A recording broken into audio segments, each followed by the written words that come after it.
Spider. Asam.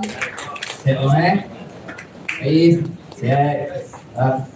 Silakan duduk. Sekali lagi tepuk balik gemuruh untuk Spider. Okey, baik, kita nak teruskan majlis kita dengan ucapan Cik Fendi. Silakan.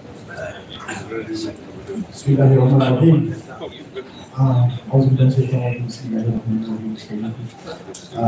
Terima kasih. Assalamualaikum warahmatullahi wabarakatuh kepada semua. Spider, semua yang hadir pada hari ini, terutamanya Fresh dan juga rakan-rakan partners di table belakang sana, Naga Legend yang di belakang sana. Ada Mr. Marco, ada Cik Samsu, Effendi, kat kanan sikit lah, tak kenal? Itu. Dan kita ada daripada partner-partner kita yang lain. Pertama kali, sekali lagi saya mengucapkan ribuan terima kasih kepada semua yang sudi hadirkan diri pada petang ini bersama-sama untuk kita di sidang media Spider Unplugged yang akan berlangsung pada 25 Oktober akan datang di Megastar Arena. Dan sekali lagi mengucapkan terima kasih juga kepada pihak hotel yang telah menyediakan tempat yang cantik ni, dan juga pada rakan-rakan penganjur, rakan-rakan Naga Legend terdiri daripada Aku, Silawi Syafi, SF, daripada Ilaso Tiket, daripada Aja Hotel sendiri, daripada Hotel Security yang bawa kita tadi, dan daripada siapa yang kita jumpa, dan terutamanya kepada kita punya media dan PR COP.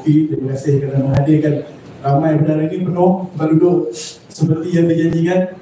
Semua nak tengok Spider. Kata saya lah, nak cakap saya lama-lama nanti orang yang faham tak. Okey. Jadi itulah sekali lagi terima kasih sangat-sangat pada rakan media. Mudah-mudahan akan menghebahkan Spider Unplugged ini kepada semua, dan kita penuhkan, semoga berkenan di hati semua penggemar Spider terutamanya, dan juga penggemar muzik khasnya, untuk memenuhkan ruang-ruang di Megastar Arena itu nanti pada tarikh yang telah ditetapkan pada 25 Oktober 2025 nanti. Jadi sekian dulu saya, tak boleh cakap banyak. Saya pun dah lupa apa nak cakap. Bila dah tengok depan luar ni, dia nervous sikit, goyang sikit. Jadi terima kasih sekali lagi. Assalamualaikum warahmatullahi wabarakatuh. Waalaikumsalam. Terima kasih Cik Fendi. Tapi okey tu, tak ada skrip, masih lagi lancar tu. Tak ada nampak nervous sangat. Dah praktis. Okey. Baik, kita nak teruskan lagi ucapan kita daripada kumpulan Spider. Mungkin Abang Tam boleh sampaikan ucapan sikit, Bang. Assalamualaikum semua yang semua yang hadir pada hari ini. Terima kasih banyak-banyak kerana sudi meluangkan masa untuk sedang Spider Unplugged. Semoga PC ini dapatlah kita beritahu tentang acara yang kita akan buat pada bulan 10 nanti. So jadi saya harap semua dapat memberi sokongan lah. Itu je Bang.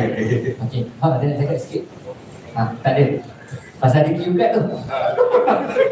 Tu nanti. Tu nanti. Okey. Kalau nanti tak apa. Baik.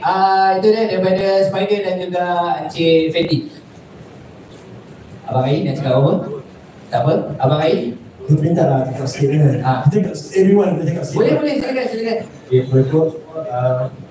terima kasih kepada semua yang hadir ini. Saya cuma boleh cakap semoga konsert ini berjalan lancar dan dimudahkanlah segala urusan. Amin. Okay, sudah lagi. Baik. Ada apa-apa nak cakap, semua wakil dah cakapkan. So, yelah, kita enjoy ini semua. Okay, baik. Okey, itu je. Okey. Maupun sikit Terima kasih sudah datang. Okey. Terima kasih sampai konsert. Baik, terima kasih Spider dan juga Encik Fendi. Kita nak teruskan lagi majlis kita hari ini. Kita ada gimmick pelancaran untuk Spider Unplugged. Jadi saya nak minta Encik Fendi dan juga abang-abang Spider semua ke sebelah kiri. Ya. Dan kita nak lancarkan gimmick kita hari ini. Baik. Silakan untuk rakan-rakan media semua ke depan.